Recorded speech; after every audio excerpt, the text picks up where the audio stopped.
Hey love bugs, welcome back to another Tarot Lover Reviews. Today we are taking a look at the Gentle Tarot created by mariinthesky. Now if you have heard of this tarot deck or you did not know this tarot deck even existed, hopefully this review and the flip through that comes afterwards helps you to decide on whether or not this tarot deck is right for you. Now if you want to skip to the flip through, feel free to take a look at my description. I break out all of the suits into chapters to make it easier for you to locate where you would like to start in the flip through. But right now we are going to talk about the packaging, the guidebook, the cards. We're talking card stock, card size, imagery, naming convention, all the things. So if you're interested in the details, stick around. If not, feel free to head over to the flip through. But right now we are going to take a look at the packaging. So this is what the box looks like. Now I believe this is the indie deck, and stores are able to, purchase in bulk. I was actually gifted by the owner of a spiritual shop that I go to this tarot deck. They definitely felt like this would be a tarot deck that I would love, and they gifted it to me. So I'm so happy about that. That's the first time someone has ever gifted me a tarot deck. So this is pretty special to me. The box, so very thick box. The interior is beautiful. I love this. You do get the ribbon to help take the tarot deck out of the box. I love that, especially when sometimes it's just harder to kind of go like this and cause the cards to come out. Some of them stick to the interior part of the box. So sometimes it's helpful to do that. Sometimes it doesn't work out. So it's helpful when you have the ribbon to like literally pull the whole deck out from the box, especially when the box is rather deep. It really, really helps. So that is the packaging. And also I want to mention that this does come in a tin edition, so a smaller tin edition. So if you prefer tins, that's your option. So that is the packaging. Let's talk about the guidebook. So this is what the guidebook looks like.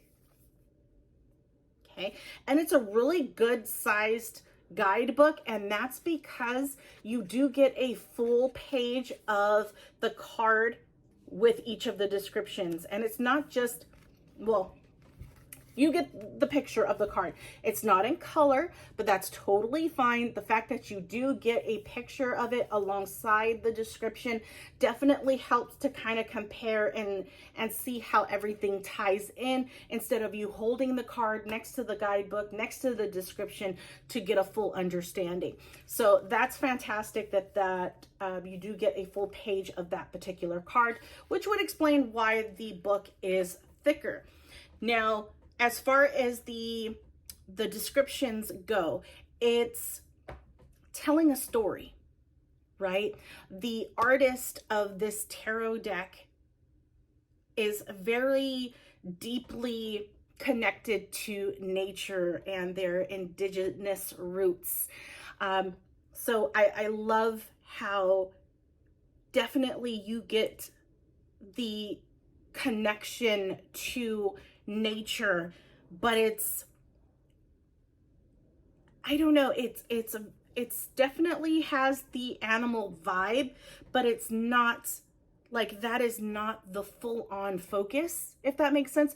You do get figures in some of the cards, but majority of the cards do have animal representation, which is, I don't know, I like it. I like the combination of the two, the harmony of the two. I love her art style. It's different. You don't see this type of art style out there.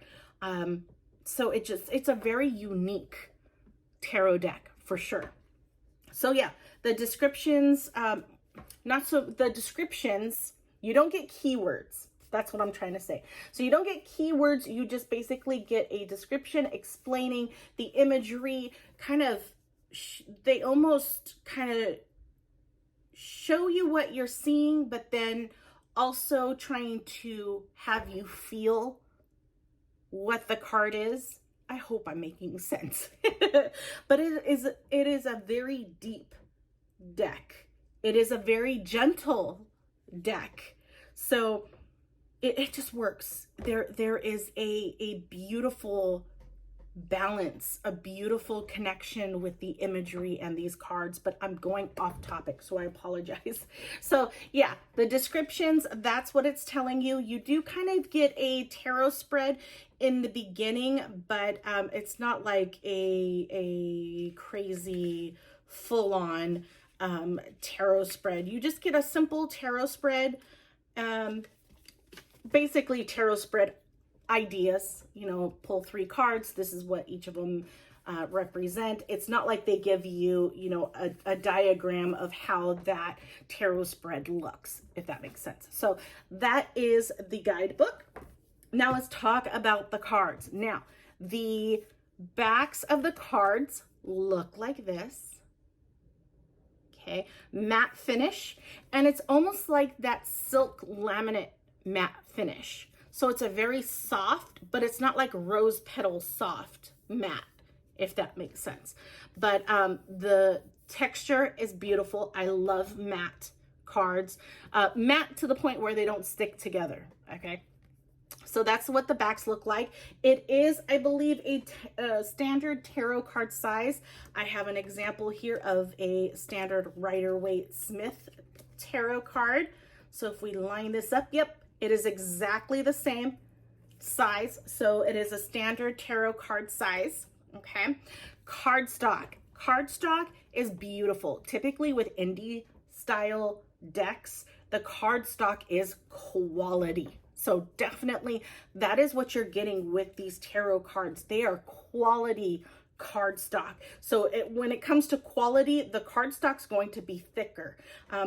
You're going to feel a difference when you hold these cards for sure. So definitely it's worth it. You feel the detail, you feel the love that these indie deck creators put into their tarot cards. And that's one of the reasons why I love purchasing indie decks, because you can feel the love, you can see the details. It's the little details that go a long way, right? So yeah, cardstock is, as I mentioned, a little bit on the thicker side.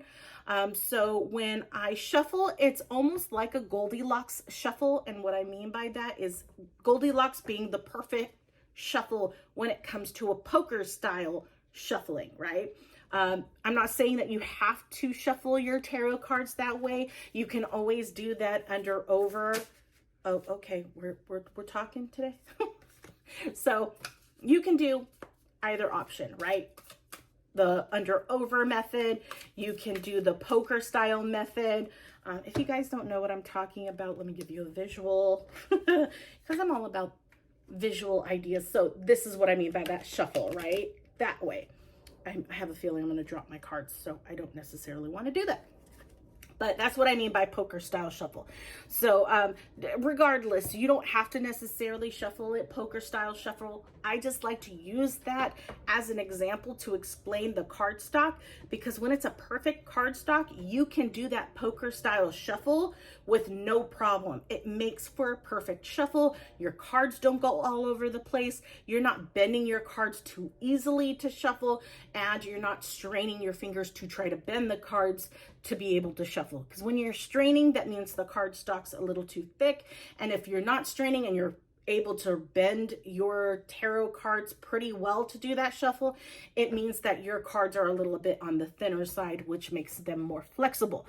So cardstock is a little bit on the thicker side from your, say, standard tarot card cardstock. So you'll definitely, again, feel the difference. But if you need a visual of what I'm talking about, because of course nothing beats actually holding the cards in your hands, I always do this little C scale as an example. So you have the top portion here that is paper thin cardstock, and then you have the cards down here that are thicker and harder to bend to be able to do that poker style shuffle. And then of course you have that Goldilocks zone where it's not too thin and not too thick. So starting from the middle, I would definitely say it's down into the thicker side, but not by like a ridiculous amount. You can still very well bend the cards. There are some card stocks out there that I can't even do that. That's how thick the card stock is. So definitely want to make sure that I give you guys a visual when it comes to that to help a little bit with the decision making on whether or not this tarot deck is right for you. So that is the cards. So backing, cardstock, texture. Let's talk about the naming convention and the imagery. So both of these things that I'm going to talk about is based, I am comparing it to the Rider-Waite-Smith tarot deck. Why? Because a lot of the guidebooks out there, a lot of the other tarot decks out there, base their imagery and their naming conventions off of the Rider-Waite-Smith tarot deck because it's just so dang popular, right? So I could be wrong. I mean, the Marcells, I mean, I know it goes even farther back than the Rider-Waite-Smith, but I use the Rider-Waite-Smith as an example here, okay? So where was I? Naming convention and imagery. Again, comparing everything to the Rider-Waite-Smith to give you a visual, because a lot of the other tarot decks and the guidebooks out there for purchase are roughly based off of this particular tarot deck. So I like to use that as an example. So let's talk naming convention, okay? So naming convention for the major arcana, there are two changes. There is the Hanged Man, is the Hanged Woman, okay? And then you get a bonus card. So that's technically, the Hanged Woman is the only major arcana card that's different, but you get a bonus card with this tarot deck, and it is card number 22. I know there's 22 cards, but we're not including, you know, the Fool. But in this one, it is 22, and it is the Unseen card. So this is kind of like, reading the description, it kind of sounds like the Void, you know, being with one's self, you know what I mean? So that is your bonus card in the major arcana, is the Unseen card. And then you'll notice with the major arcana, it has a purple border with them, and you'll see it throughout the minor arcana cards as well. They all have a color theme to them, which I'm going to talk about in a second. So that is the difference with your major arcana. Minor arcana, definitely some differences when it comes to the court cards, okay? Court cards are named differently from the Rider-Waite-Smith. So you have, starting off with the Page. The Page in this deck is called the Seed. For the Knights, it would be the Root.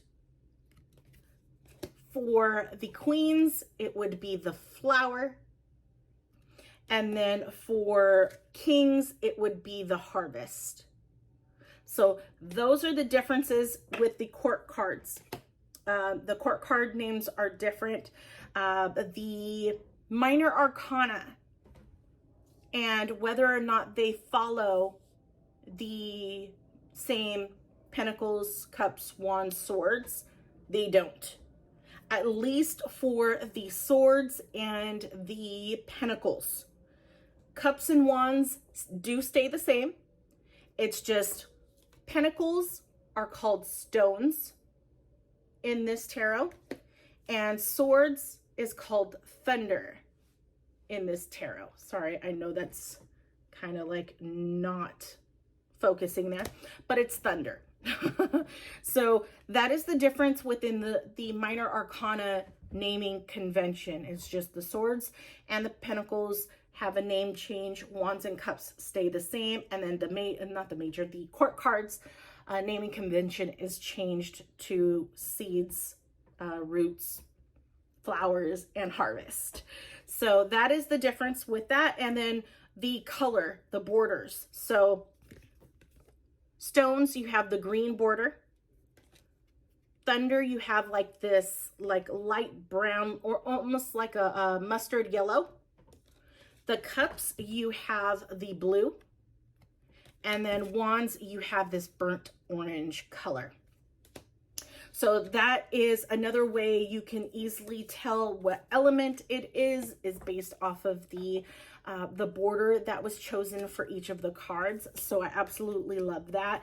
The imagery, let's talk about the imagery. Definitely does not follow the Rider-Waite-Smith imagery, which is totally fine. You do not have to, as a tarot deck creator, you do not have to follow the Rider-Waite-Smith imagery. You go with how you were led. So the Mari in the Sky and their artistic vision for this tarot deck, again, is so beautiful. I just love the animals that are depicted on these cards. It's pretty.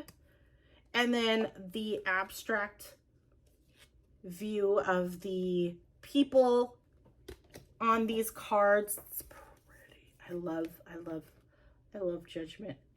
The colors are so beautiful. They're so down to earth. I don't want to say the word neutral because it's not neutral. They're beautiful. It's a beautiful color palette. I'm trying to see. Yeah, I love this. Well, you'll see it in the flip through. But yeah, I will say I've not used this tarot deck in a while. And by me bringing this tarot deck out to share it with you all definitely has me wanting to come back to it and start utilizing it again, for sure. It's funny because I feel like at the time that I was gifted this, I was not ready for it. I've noticed that a lot with the tarot decks that I'm interested in, but don't purchase. It's because I'm not ready for it just yet. And this one was just so happened gifted to me, and I was just like, it's beautiful, but I'm just not ready for it. So I kept it on my shelf on my desk. And then when I decided to do a new updated review of this tarot deck and I started going through the cards and feeling the cards again, yeah, I felt the spark.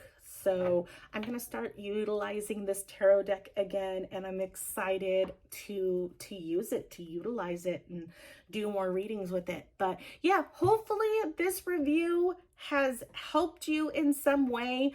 If it has, leave a like and take a look at my channel to see if there are any other tarot deck reviews that you might be interested in seeing that I've done. If you do not see a tarot deck that you're looking for, leave me a comment. Let me know what that tarot deck is. Chances are I might have it and I just haven't done a review on it yet. But if I don't have it, then it gives me a reason to purchase another tarot deck. Anyways, without further ado, thank you so much. Enjoy the flip through, and I will talk to you guys later. Bye.